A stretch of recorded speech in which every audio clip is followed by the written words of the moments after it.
अस्सलाम वालेकुम। इमरान खान के ख़िलाफ़ दर्जनों के हिसाब से एफ़आईआर्स काटी गई और बहुत से मुकदमात भी बनाए गए, 32-33 साल की सज़ाएँ भी दे दी गई। लेकिन मेरी एक राय रही है कि उनके ख़िलाफ़ जितने भी मुकदमात बनाए गए हैं, सिवाय एक मुकदमे के बाकी सारे बोगस हैं और बाज़ तो बहुत बेहुदा हैं। जैसे ये इज़्ज़त वाला मामला है, ये ना यहाँ तक पहुँचता तो बहुत ही मुनासिब होता। घरों की इज़्ज़त उसे बरकरार रहती और केस करने वालों और लड़ने वालों दोनों की भी इज़्ज़त बरकरार रहती। लेकिन एक केस जिसके ऊपर मेरे पहले दिन से अपने ज़ाती तौर पर तहफ़्फ़ुज़ात हैं कि वो दुरुस्त तरीके से मैनेज नहीं किया इमरान खान ने। अगर वो प्योर करप्शन का केस नहीं है तो एटलीस्ट वो कॉन्फ्लिक्ट ऑफ इंटरेस्ट का केस यकीनन उसके अंदर बड़ी जान है। और वो है 190 मिलियन पाउंड जो बरतानिया से पाकिस्तान आए। रियाज़ मलिक का पैसा था जो गैर कानूनी तरीके से बरतानिया गया और बरतानिया की नेशनल क्राइम एजेंसी ने वो पैसा पकड़ा और हुकूमत पाकिस्तान के हवाले करने के लिए बातचीत का अमल का आगाज़ हुआ। रियाज़ मलिक साहब जो बहरिया टाउन वाले हैं, उनकी सुप्रीम कोर्ट के साथ एक प्ली बारगेन वाली सिचुएशन चल रही थी। प्ली बारगेन भी एक सुप्रीम कोर्ट ने गैर मामूली किस्म की रायत से काम लिया था, क्योंकि सुप्रीम कोर्ट की डोमेन नहीं है कि प्ली बारगेन करे। लेकिन बहरिया टाउन कराची, जहाँ हज़ारों गोश ज़मीन जरदारी साहब ने तोहफ़ातन या कहने जैसे भी उनको रियाज़ मलिक साहब को अनायत कर दी और वहाँ पूरा एक नया शहर आबाद हो गया। उसका केस जब सुप्रीम कोर्ट के सामने आया तो वो बाबा रहमत ख़ुद को कहते थे, उन्होंने 1000 अरब का दे दो तो तुम्हारी ज़मीन रेगुलराइज़ कर दूंगा। लेकिन 1000 अरब से वो सौदा करते करते 460 अरब की डील हुई। 460 अरब भी फिर 5 साल या 4 साल के अंदर अदा करने थे। ये जो 190 मिलियन पाउंड बरतानिया से पाकिस्तान आया, ये उस ऑब्लिगेशन जो उनकी सुप्रीम कोर्ट के अंदर जुर्माने की रकम थी उसको एडजस्ट करने के लिए हुकूमत ने एक समरी की मंजूरी दे दी। अब ये इतना बड़ा डाका था पाकिस्तानी टैक्स पेयर्स के साथ, जिनका पैसा लूटा हुआ पैसा पाकिस्तान वापस आया था। ये किसी इंडिविजुअल की प्रॉपर्टी नहीं थी, इलीगल प्रोसीड्स थी, प्रोसीड्स ऑफ क्राइम के अगेंस्ट उन्होंने कार्रवाई नहीं की रियाज़ मलिक के ख़िलाफ़, क्योंकि आउट ऑफ कोर्ट सेटलमेंट हुई। तय ये पाया कि पाकिस्तानी टैक्स पेयर्स का पैसा उनको लुटा दिया जाए। उस वक्त के हिसाब से कोई 38 बिलियन बनते थे, अब शायद 50-60 अरब बन गए होंगे। रुपया बहुत डिवैल्यू हो गया। लेकिन वो पैसा आया, मलिक साहब के अकाउंट में गया और सुप्रीम कोर्ट में जाकर वो पैसा एडजस्ट हो गया।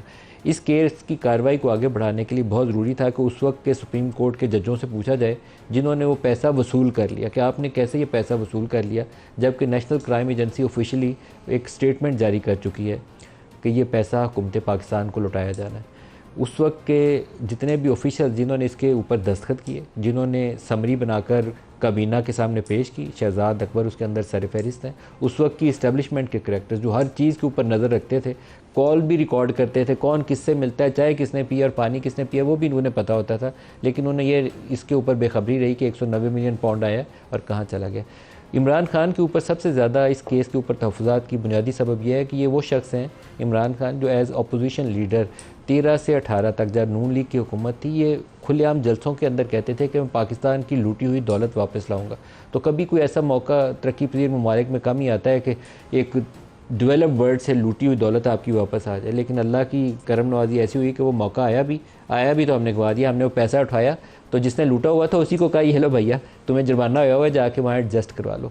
तो ये प्योर कॉन्फ्लिक्ट ऑफ इंटरेस्ट है। करप्शन का एलिमेंट मैं साबित नहीं कर सकता, वो जिन्होंने तहकीक करनी है वो साबित करेंगे। लेकिन क्या रियाज़ मलिक की गवाही इसके अंदर हो गई? क्या शहजाद अकबर की गवाही इसके अंदर होगी? क्या सुप्रीम कोर्ट के जिन जजों ने इसके ऊपर आंखें बंद करके पैसा वसूल कर लिया उनके खिलाफ कार्रवाई हो गई? ये सब चीज़ें करे बगैर किसी एक शख्स को आप सज़ा नहीं दे सकते। लेकिन इमरान खान को बाद चीज़ों में अपने साथियों के हाथों ही हज़ीमत उठानी पड़ रही है। उसके अंदर एक उनके बड़े स्टार कैरेक्टर कहना चाहिए, जो उनकी हुकूमत में चीफ़ मिनिस्टर KP रहे, फिर दूसरी में वज़ीर दिफा रहे, परवेज़ खटक साहब। सबसे पहले उन्होंने छोड़ के एक नई पार्टी भी बनाई और आज गवाह के तौर पर भी वही उस केस में नैब के सामने पेश हो गए। तो इमरान खान को बुज़दार भी मुबारक हो और परवेज़ खटक भी मुबारक हो। आज सबसे बड़ी जो सियासी गवाही आई है परवेज़ खटक की आई है। केस आगे चलेगा तो पता चलेगा, लेकिन शुनीद यही है कि उन्होंने कहा कि बंद लिफाफा पेश किया गया और हमारे तहफ़्फ़ुज़ात भी थे, लेकिन हमने उसकी चुप करके उसकी मंजूरी दे दी।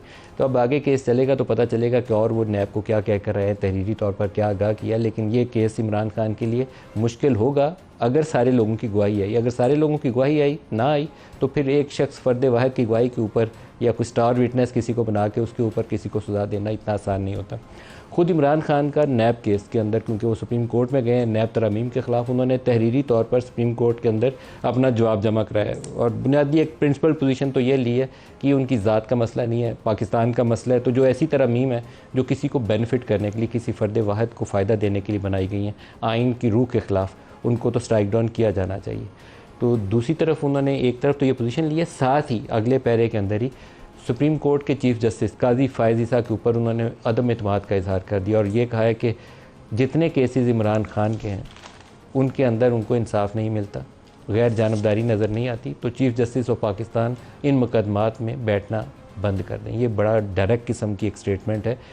चीफ जस्टिस साहब इसके ऊपर क्या रद्द-ए-अमल देंगे ये आने वाली दिन ही तय करेंगे, क्योंकि आज एक ख़बर ये थी कि शाम में 13 रुकनी जो फुल कोर्ट है उसका इजलास हुआ है। ये कोर्ट प्रोसीडिंग नहीं है जो रिज़र्व सीट्स के मामले में चल रही थी, तो इजलास हुआ है जिसके अंदर जो जजमेंट रिज़र्व की गई थी उसको हतमी शक्ल देने के लिए कल या परसों, इतला यही है कि या कल या परसों, मोस्ट लाइकली फ्राइडे तक कहा जाता है कि ऐलान हो जाएगा उस महफूज शुदा फ़ैसले का जो पाकिस्तान तहरीक इंसाफ या सुन्नी इत्तेहाद कौंसिल की मखसूस नशिस्तें हैं कि वो इसको देनी है या नहीं देनी है, उसके ऊपर सुप्रीम कोर्ट क्या राय देती है। बहुत अहम है क्योंकि सुप्रीम कोर्ट अब खुद कह चुकी है कि इलेक्शन कमीशन ऑफ पाकिस्तान ने सुप्रीम कोर्ट के फ़ैसले की मिस इंटरप्रटेशन की, उसकी गलत तशरीह की, जिसके नतीजे में बल्ले का निशान छीन लिया, पूरी पार्टी हमने गायब कर दी सियासी मंजरनामे से, वो सारे लोग इंडिपेंडेंट्स बन गए, कोई बल्ले के निशान की बजाय बैंगन, कोई चिमटे, कोई थाली के ऊपर इलेक्शन लड़ रहा था। अब सुप्रीम कोर्ट ये कह रही है, ख़ुद प्रोसीडिंग के अंदर बार बार कह रही है कि सुप्रीम कोर्ट के फ़ैसले की इलेक्शन कमीशन ने गलत तशरीह की। उसी गलत तशरीह के नतीजे में सारी पीटीआई इंडिपेंडेंट हो गई और उसी पीटीआई को बाद में इलेक्शन कमीशन ऑफ पाकिस्तान ने पार्लिमानी पार्टी मानने से इनकार कर दिया। अब इसी प्रोसीडिंग के अंदर इलेक्शन कमीशन ने यह भी सुप्रीम कोर्ट को आगाह किया है कि 9 पीटीआई के ऐसे अरकान थे जिन्होंने एफिडेविट भी जमा करवाया, पार्टी टिकट्स भी जमा करवाए, तो पार्लिमानी पार्टी का तो वजूद फिर वो 9 अरकान ही काफ़ी हैं बनाने के लिए। तो ये ऐसे शवाहिद हैं जिसके बाद सुप्रीम कोर्ट क्या फ़ैसला लेगी, ये एक मैं इसके ऊपर राय नहीं अभी देना चाहूँगा क्योंकि फ़ैसला आना बाकी है, लेकिन कुछ जजेस की जो ऑब्जर्वेशंस थी उन्होंने एक वो होती है ना डायरेक्शन सेट कर देना, डायरेक्शन सेट कर दी। तो हमने छोटे छोटे शॉर्ट्स निकाले हैं just to give you an idea कि पिछले चंद हफ्ते जो समाअत हुई है उसके अंदर मुख्तलिफ जजेस क्या कहते रहे, सुनिए ज़रा। SIC ने अप्लाई किया, अगर उनसे गलती भी हुई थी, इलेक्शन कमीशन की ड्यूटी थी कि उसको दुरुस्त कर लेते। अवाम ने किसी इंडिपेंडेंट को वोट नहीं दिया था, अवाम ने उस कैंडिडेट को वोट दिया था जिसको एक पार्टी सपोर्ट कर रही थी। 87 सीट्स थी, इनके जो कॉन्स्टिट्यूएंसी के जो वोटर्स थे, किसी ने कोई डिमॉन्स्ट्रेशन किया कि आपने SIC को क्यों ज्वाइन करा? हमारे खिलाफ सिर्फ प्रोटेस्ट और ऑब्जेक्शन इलेक्शन कमीशन ने। भाई हमें पता ही नहीं आप क्या हैं, आप एक कागज का टुकड़ा हैं, सॉरी बुरा ना मानिए, मगर आपका नाम मैंने पहले कभी सुना ही नहीं था। कि सपोज 2 पॉलिटिकल पार्टीज हैं जिन्होंने एक सीट ली है, जी जी, इस एग्जांपल जी, बाकी 264 सीट्स इंडिपेंडेंट के पास, जी, ठीक है। तो अब एक सीट जो पार्टीज ने ली है वो 70 वोट्स ले लेंगे? नहीं ले सकते। आइन से बात कीजिए। देखिए ये मुझे बहुत बुरा लगता है जब एग्जांपल्स दें जबकि फैक्ट्स बिल्कुल मुख्तलिफ हो। Rule 94 देखें ना, it talks about the percentum share of each political party. So these seats only go to political parties. That they belong to PTI. Yes. Those people naturally stood for election and they got elected. तो इससे तो जाहिर ये होता है जो लोग हमारे सामने नहीं हैं वो तो सारे पीटीआई के हैं। गवर्नमेंट और कॉन्स्टिट्यूशनल बॉडीज बोनाफाइड लिटिगेंट समझे जाते हैं। जी। अब तो ECPP मुकदमा जीतने आई है like an ordinary litigant. Acting as if there are adversaries. Such situation is not provided under the act and the rules to give the seats if such a situation of independent candidates occur, and under the proportional representation system the seats will go to such parties who have contested. My lord, that इस फैसले की बहुत अहमियत है। क्या पाकिस्तान तहरीक इंसाफ एक बड़ी powerful political party बल्कि सबसे बड़ी सियासी पार्टी के तौर पर पार्लिमान में उभरेगी, या हुक्मरान इत्तेहाद का जो ख्वाब है कि 2/3 मेजोरिटी उन्हें हासिल हो जाए, ये रिज़र्व सीट सारी उनको मिल जाए, एकदम से वो सीढ़ी पे वो जंप लगता है ना, वो सांप और सीढ़ी वाले खेल के अंदर वो टॉप ऑफ दी जो लेडर है वो पहुंच जाता है बंदा, तो वो टॉप ऑफ दी लेडर पहुंच जाए और 2/3 अक्सरियत उनको मिल जाए, जिसके नतीजे में वो आइन में तरमीम भी कर सकते हैं, कुछ और एजेंडा सेटिंग भी कर सकते हैं। तो दोनों आर या पार वाला केस का फ़ैसला सुप्रीम कोर्ट कल या परसों सुनाएगी। आज जो हमारे साथ पैनलिस्ट हैं एरियोज़ में, हुमायूं अहमद साहब हैं सेनेटर पाकिस्तान तहरीक इंसाफ से, और डॉक्टर मुसद्दिक मलिक साहब हैं वफाकी वज़ीर हैं पाकिस्तान मुस्लिम लीग नवाज़ से। दोनों को खुशामदीद कहते हैं प्रोग्राम में। डॉक्टर मुसद्दिक साहब, ये जो दोनों डॉक्टर हैं इसलिए डॉक्टर मुसद्दिक नाम लेके कहना पड़ेगा। डॉक्टर मुसद्दिक साहब, ये जो 190 मिलियन पाउंड वाला केस है, ये भी आज उसकी कार्रवाई का आगाज़ हुआ। परवेज़ खटक साहब उसके अंदर गवाह बन गए। आपको क्या नज़र आता है? मुझे तो वो नज़र आता है जो फाइल के अंदर पड़ा हुआ था। बड़ी वाज़ेह सी बात है जी। एक केस था जो इमरान खान साहब के ईमा पे शुरू किया गया लंदन में, और उसका टारगेट करने की कोशिश की गई शरीफ फैमिली को, और कहा यह गया कि ये वाली जो बिल्डिंग इन्होंने एक बेची है इसको ट्रेस किया जाए, ये इल्लीगल पैसों से आई है, ये यहाँ से दरख्वास्त गई इमरान खान साहब की तरफ से। जो हसन नवाज की 50 मिलियन पाउंड की प्रॉपर्टी है उसका केस शुरू हुआ जी, उसका शुरू हुआ। दरखास्त यहाँ से गई थी जी, दरखास्त यहाँ से, वो इनके वो थे ना जी, वो क्या नाम था उनका, एसेट रिकवरी वाले शहजाद अकबर साहब जी, उन्होंने की। वहाँ पे इन्वेस्टिगेशन शुरू हो गई, इन्वेस्टिगेशन होती रही। तो वो इन्वेस्टिगेशन के बाद सारे उन्होंने जब कागजात देखे तो पता चला कि सारा उनका जो कारोबार था वो लेजिटिमेट था। उन्होंने एक एक कागज़ दिखा दिया कि इतने पैसे हमारे थे, वो इस बिल्डिंग की सेल से आए, इतना बैंक से डेट लिया था, यहाँ पे हमने ख़रीदी, इस बंदे से ख़रीदी थी। जब वो आखिर तक पहुँचे तो पता चला बेची किसको थी, तो बेची थी वो ये बैरिया टाउन वाली फैमिली को जी, रियाज मलिक के साहबजादे अली रियाज जी जी। तो उन्होंने कहा ठीक है, आप तो ऑफ द हुक हो गए, अब जिनने ख़रीदी है, क्योंकि वो ट्रेल तो शुरू हो गई हुई थी, ज़रा उनका पता कर लेते हैं। तो उनका पता किया गया तो अनअकाउंटेड फॉर वेल्थ सामने आ गई, यानी वो पैसे जिसका कोई हिसाब नहीं दे सकता कि ये पैसे कहाँ से आए हैं। तो वहाँ पे जो कानून है बरतानिया का, उस कानून के मुताबिक वो सारे उनके अकाउंट जो हैं वो फ्रीज कर दिए गए, एसेट्स भी फ्रीज हुए और अकाउंट्स भी फ्रीज हुए, और अकाउंट्स भी फ्रीज हो गए। अब ये हो गया। अब यहाँ पे क्या होता है, यहाँ पे आपको मालूम है कि कराची वाला जो बहरिया टाउन वाला केस था उसमें जुर्माना हो गया बहरिया टाउन 460 अरब का। और उसके लिए सुप्रीम कोर्ट ने एक, वो हमारे जो चीफ जस्टिस थे साकिब निसार साहब, उनके गालिबन हुक्म पे एक सेपरेट अकाउंट खोल दिया गया मलिक रियाज साहब को फ़ाइन जमा करवाने के लिए। वो अकाउंट जो है वो जो होते हैं ये चीफ क्या उनको रजिस्ट्रार के नाम का एक अकाउंट खोल दिया गया कि इस केस का जुर्माना रजिस्ट्रार के इस अकाउंट में जमा करवाया जाएगा। अब खान साहब क्या करते हैं, एक एग्रीमेंट होता है लंदन में, ट्राईपार्टाइट एग्रीमेंट।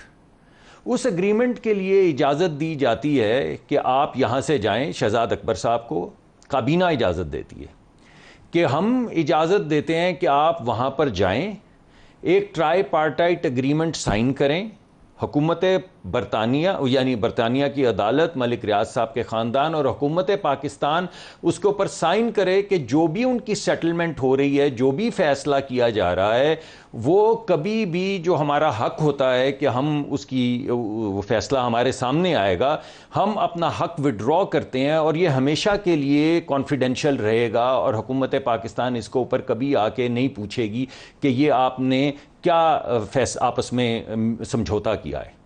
उसके तहत वो पैसे जो सरकार के पैसे थे, क्योंकि कानून ये कहता है बरतानिया का कि अगर आपको इल अकाउंटेड फॉर वेल्थ मिले तो वो जिस मुल्क से आई हो उस मुल्क में वापस लौटा दी जाती उसके ख़जाने में। और वहाँ पे ये फैसला किया गया उस अग्रीमेंट के अंदर कि वो ख़जाने का जो अकाउंट नंबर है, ये वो वाला अकाउंट नंबर है सुप्रीम कोर्ट में जो रजिस्ट्रार साहब के नाम पे खुला हुआ है, जिसमें मलिक रियाज साहब का जुर्माना जमा होना है। इस पे साइन करवा के बगैर काबीना को दिखाए। आपको याद होगा उस जमाने में प्रोग्राम भी हुए जिसमें एक दो वुज़रा ने काबीना में से कहा कि हमें दिखा तो दें, बंद लिफाफे के ऊपर, बंद लिफाफे के ऊपर काबीना से अप्रूव करके उसको स्टेट सीक्रेट डिक्लेयर करके साइन सील कर दिया। अब आपने खोला वो लिफाफा? जी खोल लिया जी। वो काबीना क्योंकि सी ने सील किया था तो सिर्फ काबीना ही खोल सकती थी, तो फिर काबीना ने फैसला किया, उसको डी सील किया जिसमें से ये तमाम कागजात निकले जिसमें इजाज़त दी गई थी। उस कमेटी का मैं हिस्सा था। आप उस कमेटी का हिस्सा? उस कमेटी का मैं हिस्सा था जिसको आप तो फिर बड़े रेलेवेंट गेस्ट हैं। वो कागज तो हमें दिखाएं ना, वो बंद लिफाफे वाले किधर हैं? वो हैं आपके पास? हमें भी दिखाएं तो कैबिनेट के पास ही पड़े हैं। दूसरे डॉक्टर हुमायूं साहब से भी इस पर राय लें। डॉक्टर साहब, आपकी पार्टी कहती थी हुमायूं साहब कि हम तो परवेज़ खट्टक को इधर घूमने भी नहीं देंगे, ये करके देखे, गवाही दे के देखे। तो गवाही तो आज दे दी है उन्होंने। देखिए, बिस्मिल्लाहिर्रहमानिर्रहीम, इय्याका नअबुदु व इय्याका नस्तईन। जो अभी सारी बात बताई है उसमें 3-4 चीज़ें जो मुझे समझ आई है, चूँकि मैं काबीना का हिस्सा नहीं था तो मैं अपनी अंडरस्टैंडिंग के लिए, एक नंबर 1 कि पैसा यहाँ से गया, मलिक रियाज का था, उन्होंने हसन नवाज की प्रॉपर्टी 1 हाइड पार्क वो ख़रीदी। आज तक पता नहीं है कि वो सारे पैसे जो फर्स्ट पैसे आए थे वो कहाँ से आए थे, लेकिन चले जो मर्ज़ी भी है, नहीं फर्स्ट पैसे का हिसाब वो हुआ था, मैंने बताया आपको। मैं एवन फील्ड की बात करूँ ना, वहाँ से आगे कर रहे हैं, ठीक है ना, उसकी बात करूँ। आज तक नहीं पता वो 92 में खरीदी गई थी, 93 में खरीदी गई थी, 2006 में खरीदी गई थी, कब खरीदी गई थी वो आज तक नहीं पता। कोई कहता है कि मैं उधर 93 में रहता था, कोई ये क्या कहता है, वो आज तक नहीं कैसे गल्फ स्टील लगी, कैसे बिकी, कैसे पैसा वहां गया, वो नहीं पता, ऊंटों पे लाद के लेके वो नहीं गए। पता। लेकिन मुझे नहीं पता कि वो कतरी जब वो 2.5 महीने का था या इस तरह था तो उसने कॉन्ट्रैक्ट कर लिया था कतरियों के साथ। तो बहुत सारी चीजें होती है। तो और ये याद रखें, ये वो नॉन फाइलर्स हैं जो पाकिस्तान से बिलियनर्स होकर गए हैं। ये बच्चे नॉन फाइलर्स हैं जो पाकिस्तान से बिलियनर होकर गए और पाकिस्तान में इन्वेस्ट नहीं करेंगे। अच्छा, ये उधर 190 मिलियन पाकिस्तान आया, ये अबे कभी इनका तो केस अब फैक्ट्स की है ही, मशकूक केस है ना ये। सुन होगा। नंबर 1, ये पैसा मलिक रियाज ने बाहर गलत तरीके से भेजा, एग्रीड। वहाँ पे अभी इन्होंने कहा है कि वहाँ पे जो वहाँ पर नेशनल वो जो क्या था उनका जो क्राइम एजेंसी थी उसके दरमियान में, मलिक रियाज के दरमियान में और गवर्नमेंट के दरमियान। गवर्नमेंट कहाँ से आई? आपकी हुकूमत, शहजाद अकबर, जो भी है ना, गवर्नमेंट ऑफ पाकिस्तान ना। देखिए, जब आपकी कैबिनेट डिसीजन ले रही है, कैबिनेट इज एग्जेक्टिव। जो पाकिस्तान के 3 मेजर पिलर्स हैं उनमें से एग्जेक्टिव एक है विच इज गवर्नमेंट, ठीक है, वो कैबिनेट है। उन्होंने एक बकौल इनके के वहां पे हुआ था कि इसको क्या रखा जाएगा, राज में रखा जाएगा, राज रखा जाएगा, ठीक है। अब वहां पे ये मुआहदा हो गया, तो अब मुझे एक बात बताएं, वो मुआहदे के तहत इसको सीक्रेट रखना चाहिए कि नहीं रखना चाहिए? नहीं रखना चाहिए, क्योंकि करप्ट प्रैक्टिसेस इनके जुमरे में दुनिया में कहीं पे भी कोई चीज आ जाए उसको खोल दिया जाता है। सुन ले, अगर तो वो नेशनल क्राइम एजेंसी क्यों साइन की उन्होंने? आपको पता है जो अनएक्सप्लेन्ड वेल्थ ऑर्डर है बरतानिया का, अनएक्सप्लेन्ड वेल्थ ऑर्डर की वजह क्या बनी? वो यही वजह बनी कि जब आप क्लैरिफाई नहीं कर सकते कि दौलत कहां से आई, तो फिर उसके लिए उन्होंने कहा लुटा दो। उन्होंने साइन किया, उन्होंने साइन किया इसलिए कि आपकी काबीना का वजीर चला गया ना। इट डजंट मैटर ना, उन्होंने साइन किया। हम तो लेट्स टॉक अबाउट लीगल। उन्होंने साइन किया, ठीक है। अब तीसरी बात ये थी कि इस पैसे ने पाकिस्तान आना था, पाकिस्तान आया, हुकूमत पाकिस्तान को पाकिस्तान आया, रियाज मलिक को नहीं था जाना। सुन ना, पाकिस्तान आया, ठीक है। उसके बाद वो क्या उसके जो इमरान खान है उसके अकाउंट में गया। सर ये जुल्म कर रहे हैं आप पाकिस्तानी कौम के साथ, पूछे ना, ये आप जुल्म कर रहे हैं पाकिस्तानी कौम के साथ। मैं ये देखिए, ये बात इसको छोड़ दे, उसके बदले में जमीन ली ना। हम इस वक्त बात कर रहे हैं, अच्छा आप ये बताएं वो पैसा किसके अकाउंट में गया, आप ये बता दें किसके? वो चले ये बता दें, ये सुप्रीम कोर्ट के अकाउंट में जो मलिक रियाज ने जमानत देना, ठीक है, ठीक हो गया, ठीक है। और उसी अरसे में, यहाँ रुकिए, उसी अरसे में जब वो मलिक रियाज को 38 अरब थे उस जमाने के हिसाब से, आजकल 50-60 अरब है, वो पैसा जो रियाज मलिक को वापस गया, उसी अरसे में 450 कनाल जमीन ले ली उनसे अलकादर ट्रस्ट के नाम के ऊपर। तोहफे में किसने ली है? इमरान खान ने एक ट्रस्ट में ली, जिसके सिर्फ 2 ट्रस्टी हैं, इमरान खान और उनकी बेगम। अच्छा, आपने उस ट्रस्ट डीड पढ़ी है? वो जमीन की ट्रस्ट डीड पड़ी है? ये वजाहतें दुरुस्त नहीं होती। नहीं, एक मिनट है ना, ट्रस्ट डीड पड़ी है। These are lame excuses. Sir ji एक मिनट है ना, एक ट्रस्ट डीड पड़ी है। Imran Khan was prime minister of Pakistan ना, मेरी बात सुनिए। पब्लिक सेक्टर में 150 अरब की भी यूनिवर्सिटी अप्रूव कर सकता था, उसको रियाज मलिक से पैसे लेने की क्या जरूरत? और प्राइवेट ट्रस्ट में, प्राइवेट ट्रस्ट जिसके सिर्फ 2 ट्रस्टी हैं, इमरान खान साहब और उनकी ज़ौजा, बस 2 ट्रस्टी हैं। इब्तदाई तौर पर जुल्फी और बाबर साहब भी, मगर वो तो बाद में बदल गई ना, उसमें तो यहाँ की भी कोई प्रॉपर्टी थी, इस्लामाबाद की, बनीगाला की भी प्रॉपर्टी थी, उसमें वो फराज बेगम उसका भी नाम था, ठीक है। उसमें क्या वो प्रॉपर्टी ट्रस्टीज के नाम ट्रांसफर हो सकती थी? नहीं, ट्रस्टीज उसको ओन करते हैं, ठीक है ना। 2 ट्रस्टीज जो होली सोली ट्रस्ट को चलाते हैं, एक का नाम है इमरान खान, दूसरे का नाम है मुशर्रफ। देखिए ना, इस तरह होता है, एक ट्रस्टी होता है जो उसको, जैसे मरियम नवाज थी कि वो उनकी ओनर भी थी। एक ट्रस्टी होते हैं जो ओनर नहीं होता, उसको आप वो एक सेटअप बना के कहते हैं आप इसको देखोगे, लेकिन आपको इसमें फाइनेंशियल बेनिफिट नहीं है। मैं एक वक्त में 450 कनाल जमीन ली रियाज मलिक से और उसी वक्त में उसका पैसा 190 मिलियन पाउंड उसको दे दिया। आपको क्लियरली नजर नहीं आता कि क्या कर रहा है प्राइम मिनिस्टर पाकिस्तान? नहीं आ रहा ना नजर, नहीं। और इसमें एक मिनट है ना, एक मिनट है, मुझे ये नजर नहीं आ रहा कि प्राइम मिनिस्टर ऑफ पाकिस्तान क्या कर रहा है। मुझे एक चीज जरूर नजर आ रही है कि ये कैबिनेट जो है वो डिसीजन ले लिए। It is not individual. आपने सुना हुआ है ना, सुनिए, मेरी बात सुनिए, अगर मुझे बल्कि कैबिनेट सेक्रेटरी को भी बाहर निकाल दिया। अगर कभी आपने सुना है कि काबीना का इजलास हो रहा और काबीना के सेक्रेटरी को कहा जाए कि आप बाहर चले जाएं? उसको क्यों बाहर निकाला? ये यही बात फाइनलाइज मिनट्स के अंदर सील करने के बाद में मिनट्स लिखे गए। मिनट्स उसके बाद लिखे गए? जी। काबीना सेक्रेटरी को बाहर निकाला? सारे सेक्रेटरी को बाहर निकाल के ये अप्रूव करके उनको कहा कि हमने ये फैसला कर लिया है कि इसको सील करें, इसको लिख लें। और आप जब एज ए और आपके प्रोग्राम्स के ऊपर आके काबीना के मेंबरान ने कहा, एक मिनट सर, एक सेकंड, आपके प्रोग्राम उसी दिन सेम डे फैसल वाडा थे हमारे पास, फैसल वाडा और मेरे ख्याल में वो फवाद ने इशू रेज किया और शायद शीरी मुजारी ने रेज किया। शीरी मुजारी ने उन्होंने कहा कि हमें दिखाएं तो सही। उन्होंने कहा बस तुम बैठ जाओ, मैंने देख लिया, ठीक है, इसको साइन कर। एक मिनट है, अप्रूव हो गया, अप्रूव हो गया। एक मिनट है, लेट्स बी। मैं एक लिफाफा नहीं देखता, मैं कैबिनेट में बैठा हुआ हूं, मैं उसको अप्रूव कर देता हूं। प्राइम मिनिस्टर की जिम्मेदारी नहीं। अच्छा सर, एजेंडा पे भी नहीं थी। एक मिनट, नदीम मलिक साहब, एजेंडा पे भी नहीं थी। एजेंडा पे भी नहीं। आज ये परवेज खटक साहब की भी स्टेटमेंट आई है कि एजेंडा पे भी नहीं। आप कितने बिल इस तरह ले आते हैं, एनी अदर एजेंडा। शहजाद साहब उठे, ये नॉर्मल चीज होती है। शहजाद अक्बर साहब उठे, 190 मिलियन पॉइंट। शहजाद अकबर साहब उठे, उन्होंने प्राइम मिनिस्टर को इशारा किया, वो वाला लिफाफा, उन्होंने कहा हाँ ले आओ, मुझे दिखा। उन्होंने कहा भाई ये है, कोई सर्कुलेट नहीं किया, टेबल्स पे नहीं रखा गया, और कहा कि ये है, बस इसके जरिए पाकिस्तान में पैसे आने वाले, बस ये हम सीक्रेट इसको करने लगे, आप इजाजत दें। उन्होंने 2-3 लोगों ने प्रोटेस्ट किया, उन्होंने कहा भाई तुमसे बाद में बात करेंगे। अप्रूव्ड। अच्छा नहीं, देखिए सील करने अगर आपके पास किसने किया, आपके पास अगर किसने किया, ये अच्छी ताकतवर एक डॉक्यूमेंट और पूरी ट्रांजैक्शन मौजूद है जिसके ऊपर आप केस चला सकते थे, तो बहुत सारे बेहुदा केसेस, जैसे ये इद्दत वाला केस है, ये ना चलाते तो आप अच्छा नहीं था। मुझे ये बेहुदगी ना आपको पता है, उस केस पे तो कभी आज तक तबसरा नहीं किया। वो केस यहाँ तक आ नहीं, वो ना करते तो फिर पीएमएल कहां से होते हैं? वो बहुत ही जुल्म है। इस तरह की बातें डिस्कस नहीं होती। मैं बहुत सी बातें, ये देखें,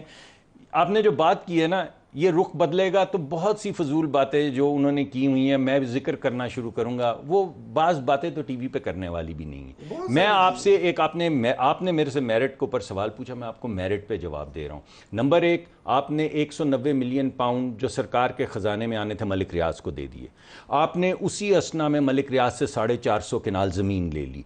अगर ये करप्शन नहीं है तो दुनिया में करप्शन है। एक बात बताएं, मुझे एक बात बताएं, जो मैंने सुना था, मुझे नहीं पता, ये नहीं आपको नजर अगर आए तो फिर उसके अंदर के देखें, काबीना थी, देखें यार, वो जो दुनिया के लोग, कुछ भी शफाफ नहीं है दुनिया में, दुनिया के जितने भी लोग हैं वो ट्रस्ट बनाते हैं, ट्रस्ट के ट्रस्टी जो हैं वो ट्रस्ट को ओन करते हैं। इस ट्रस्ट के सिर्फ 2 ट्रस्टी थे, इमरान खान साहब और उनकी बेगम, 2 ट्रस्टी, जिनको 450 कनाल जमीन दी गई। किस वक्त? जब उन्होंने 190 मिलियन पाउंड का यानी $250 मिलियन का तोहफा दे दिया मलिक रियाज। कॉन्फ्लिक्ट है ना, सीधा नजर आ रहा है। नहीं, करप्शन है भाई यार, कॉन्फ्लिक्ट तो आपने साबित कर दिया। एक मिनट, वो तो अदालत में अगर तो आ रही है लेकिन मुझे एक बात बताएं, मुझे एक बात बताएं, लेट मी आस्क, अब मुझे डेट्स का नहीं पता। ये जो जमीन ली गई थी मलिक रियाज से फॉर द यूनिवर्सिटी,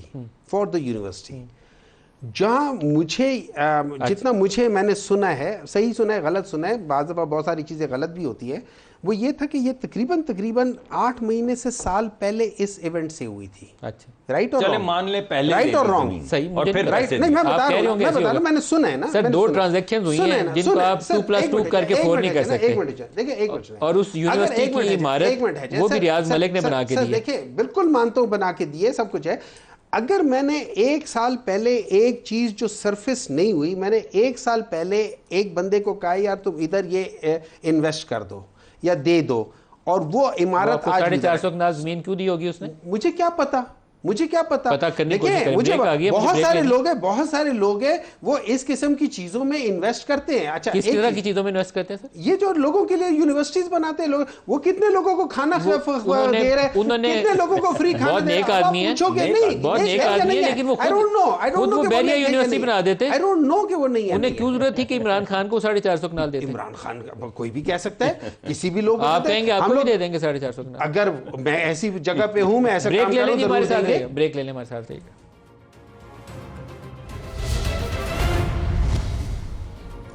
अस्सलाम वालेकुम, दोबारा प्रोग्राम में आपको खुशामदीद कहते हैं।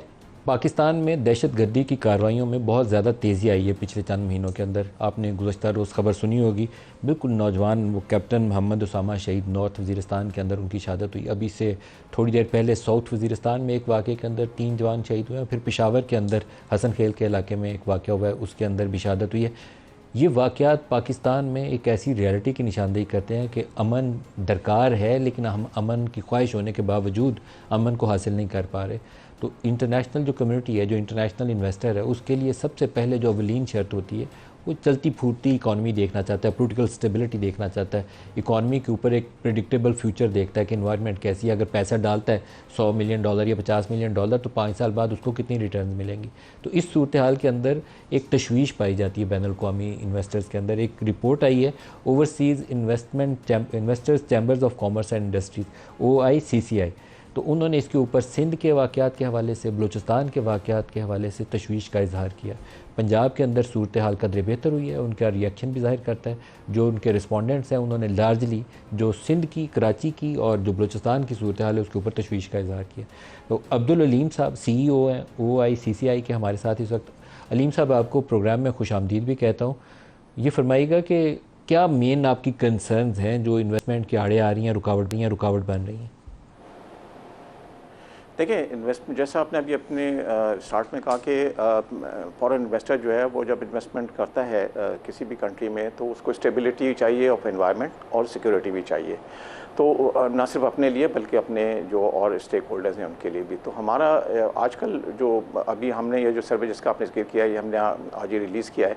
इसमें हम ये हर साल सर्वे करते हैं मई और जून के अंदर। तो इस साल जो है वो जो रिज़ल्ट आया है वो काफ़ी तशवीशनाक है। मैंने आपसे शेयर भी किया है और लोगों से भी कि कोई पाकिस्तान में हम सारे जो हमारे सिक्योरिटी मैनेजर्स होते हैं और चीफ एग्जीक्यूटिव्स होते हैं, उनसे हम ये सवाल करते हैं, काफ़ी सवाल होते हैं। तो एक जो सवाल है वो ये होता है कि जो सिक्योरिटी सिचुएशन लास्ट ईयर थी मई और जून में, उसके मुकाबले में इस साल क्या पोजीशन रही है। और ये जो हमारे सवाल होते हैं ये हम सिर्फ फॉरेन इन्वेस्टर्स के जो रिप्रेजेंटेटिव हैं उन्हीं से पूछते हैं। इसमें मैं आपको ये बताता चलूँ कि हमारे कोई 210 मेंबर्स हैं और उसमें से कोई 75% जो हैं वो कराची बेस्ड हैं और बाकी वो रेस्ट ऑफ द। और ये बड़े नाम क्या हैं आपके जो ग्रुप के अंदर मेंबर्स हैं, उसमें बड़ी कौन से ऐसी मल्टीनेशनल कंपनी हैं, कुछ नाम लेंगे?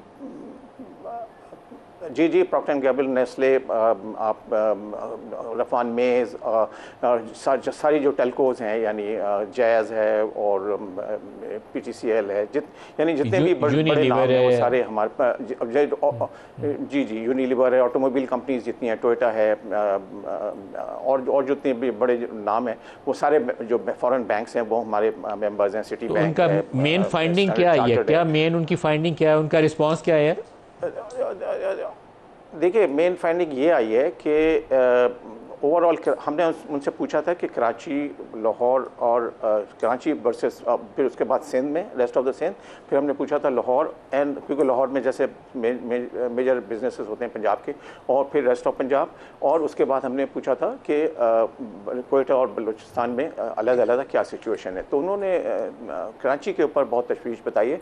मतलब जो 100 अगर 100 लोग से सवाल किया गया तो 89 ने इस दफ़ा कहा है कि हालात यहाँ पे पिछले साल के मुकाबले में ख़राब हुए हैं, जो लास्ट ईयर 69 था। इसी तरीके से रेस्ट ऑफ सिंध में भी यही सिचुएशन है।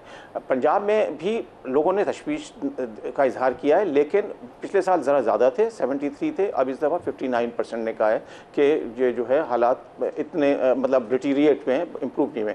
लास्ट ईयर समझ में आता है क्योंकि आपको याद होगा कि लास्ट ईयर में जून में कुछ पॉलिटिकल एक्टिविटीज़ पंजाब में काफ़ी, ये जो अभी मोर रिसेंट इंसिडेंट्स हैं, ये जो हमें अक्रॉस द बॉर्डर अफगानिस्तान वाली साइड से जो स्पिल ओवर हो रही है टेररिज्म की, इसके ऊपर भी कोई रिस्पांस लिया आपने? नहीं, हमने नहीं लिया, नहीं उस पर हमने नहीं लिया। हमने बिजनेस सारा इसके ऊपर रिस्पांस नहीं लिया, हमने सिटी फोकस जी हाँ लिया है हमने। हमारा मकसद ये है कि देखिए बिजनेस कैसे रन होता है। हमने कोई चीज़ जो सजेस्ट कर रहे हो आपके चैम्बर के फोरम से जो कोई तजवीज़ दी गई हो अगर, तो वो बता दें, फिर मैं आपको खुदाफिज करूँगा। जी, हमने तजवीज़ यही दी है कि देखें सिक्योरिटी को इतना लाइटली ना लें। ये स्ट्रीट मेजर जो कंसर्न आया है वो सिटी क्राइम्स का आया है और मेजर जो बड़े क्राइम्स हैं वो उसका भी है। इसमें अब जैसे अभी 19 अप्रैल को कराची में 2 जापानीज़ को अटैक किया गया था, तो ये सारी चीज़ों की रेकी जो है वो पहले से हो रही थी। लोगों को मतलब आई थिंक कोई इन्फॉर्मेशन जो हमारे एजेंसीज़ हैं जिनका ये काम है, पुलिस हो या और भी जो हो, उन्होंने प्रॉबेबली इस चीज़ को एंटिसिपेट नहीं किया, या तो लोगों को उस तरफ जाने नहीं देना चाहिए था। तो ये दो बहुत प्रोएक्टिवली हुकूमत को, लॉ इन्फोर्समेंट वालों को एक कंबाइंड एफर्ट के साथ इसे निपटना पड़ेगा। अब्दुल हलीम साहब, आपका मैं शायद ख्वाजा आसिफ का या किसी वज़ीर का स्टेटमेंट था, पढ़ रहा था कि उस नौजवान शायद उसामा शहीद के घर गए हैं, तो उसकी वालिदा ने कहा कि ये कौम अपने कितने बेटे कुर्बान करेगी, आप इस दहशत गर्दी को जड़ से क्यों नहीं उखाड़ फेंकते।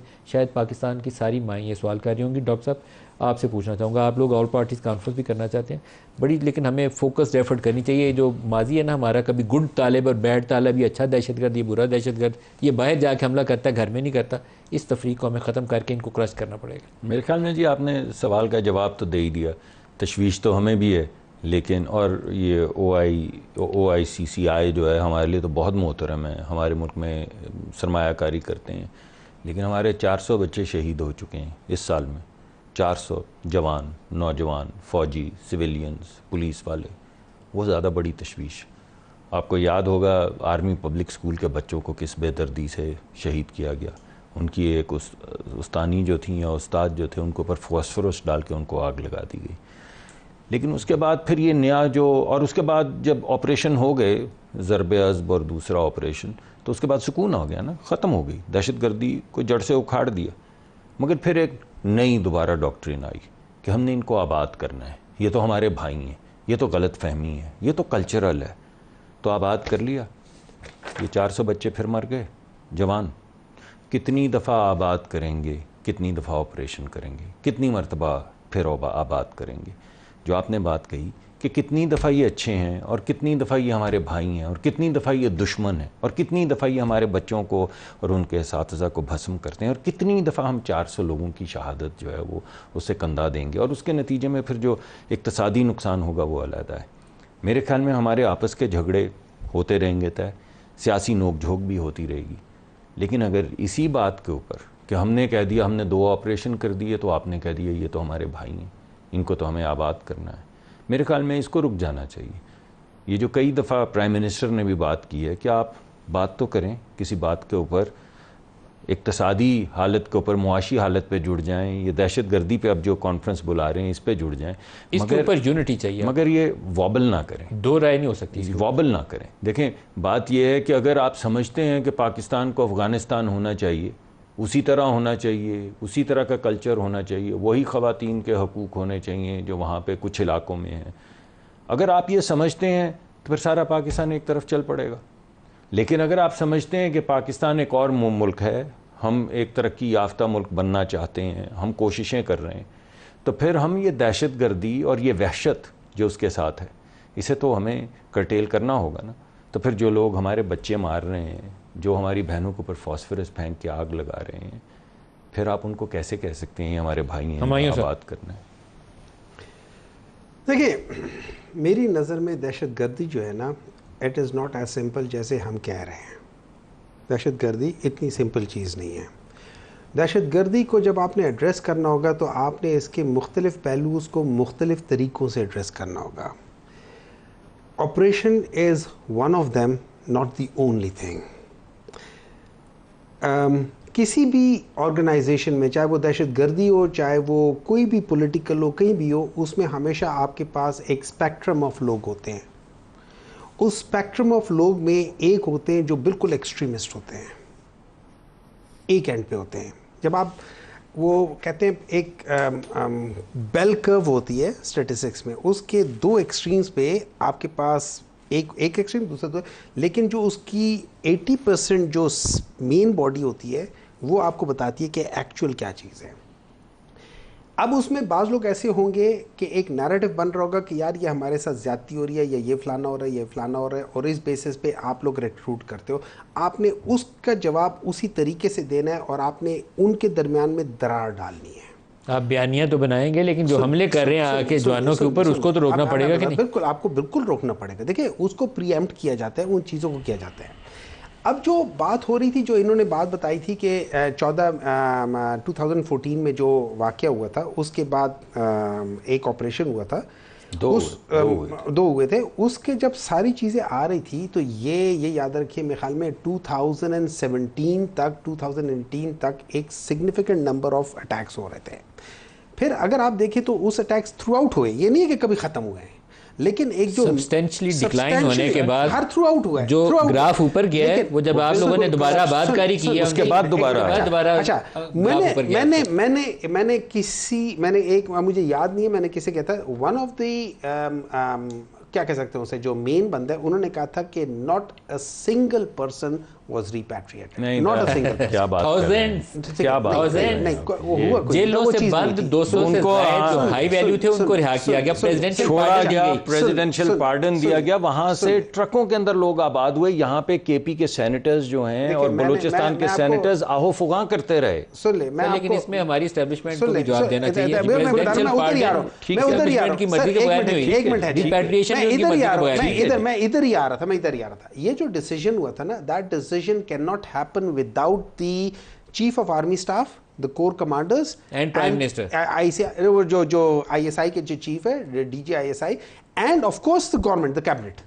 इनके बगैर नहीं हो सकता। प्राइम मिनिस्टर, ठीक है ना, नॉट द प्राइम मिनिस्टर। नहीं, मगर प्राइम मिनिस्टर तो नहीं है ना, आपने कहा उनका तो ये फैसला नहीं। नहीं, ये सब पूरा एक ही होता है ना, सबका मिलकर। मैं मान गया, आपने सबको इनफरादी तौर पे नाम दिया, आपने ये नहीं कहा एस्टैब्लिशमेंट, आपने एक एक का नाम लिया, चीफ का, DGI का, यहाँ पे आपने कहा इमरान नहीं। ठीक है, मैं ये कह सकता हूँ इमरान प्राइम मिनिस्टर, जी प्राइम मिनिस्टर, ठीक है, cabinet headed by the prime minister. नहीं, मगर आप प्राइम मिनिस्टर को अलहदा कह देना एक दफा। मैंने कह दिया ना, cabinet headed by the prime minister. नहीं, आप कहिए prime minister and the cabinet, आप दूसरा कर ले, prime minister and the cabinet, it's the same thing. Confuse thought process है, देखिए ना, इस कंफ्यूज थॉट प्रोसेस से आपको निकलना पड़ेगा। अच्छा, एक बात याद रखें, एक बात याद रखें, एक बच्चे को शहीद करे वो दहशतगर्द है। आपको बुनियादी एक तारीख के मैं टोटली एग्री करता हूं, मैं टोटली एग्री करता हूं। सरहद पार से आए, हमला करके चले गए और आप कहें कि टॉलरेट करें, टॉलरेट नहीं। देखिए, मैं ये नहीं कह रहा हूं टॉलरेट करो, मैं आपको ये बात बता रहा हूं कि ये सारी चीजें जो ये कह रहे हैं ना कि ये मलबा उठा के करना चाह रहे हैं कि पाकिस्तान तहरीक इंसाफ नहीं किया था, मैं ये कहना चाह रहा हूं ये पाकिस्तान है। और इस वक्त के जो चीफ ऑफ आर्मी स्टाफ है, आप इसके हिस्सेदार थे और अभी भी इमरान खान बिल्कुल थे। डे बिफोर यस्टरडे भी उन्होंने इस चीज को सपोर्ट किया। मेरी बात सुने, मैं इसलिए कह रहा हूं, मैं इसलिए इस बात को डिफेंड कर रहा हूं कि अगर आप इंटरनेशनली जाके पढ़ें जो how to address the terrorism. आज के प्रोग्राम से इतना इजाजत दीजिए, अल्लाह हाफिज।